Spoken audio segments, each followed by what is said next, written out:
Performance bias occurs when the researcher or the participants in a study have knowledge of the intervention allocation.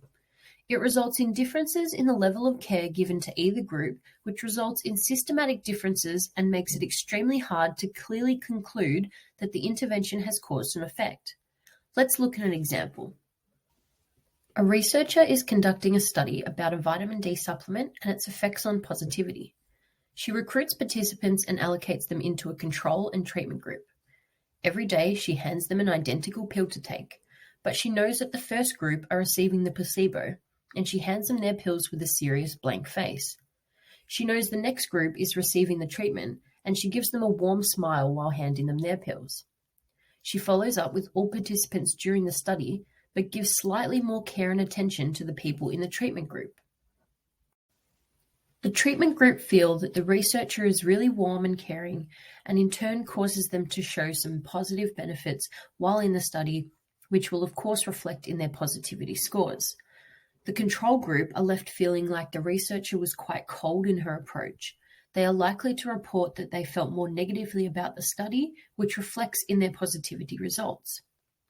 By the end of the study, our researcher concludes that she has found this supplement will dramatically increase positivity and overall mental health, and she starts jumping for joy.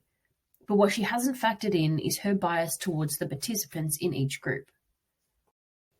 Performance bias can also occur when participants are aware of the expected outcome and causes them to alter their responses or their behavior during the study. So let's go back to our example.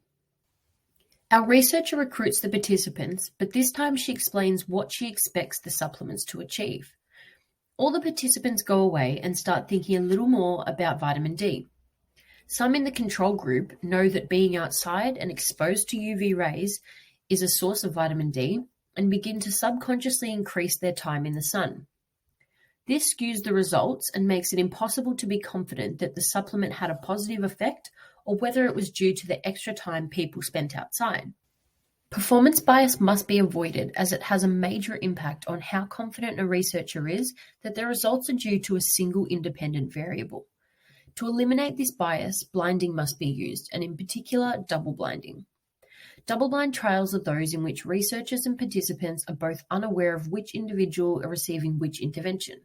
Where possible, double-blinding is essential in a good quality study and considered the gold standard when conducting research. Performance bias is a major threat to validity. It occurs when people taking part or conducting the study know of the outcomes or allocations, and it can be minimized through double-blinding everyone in the study.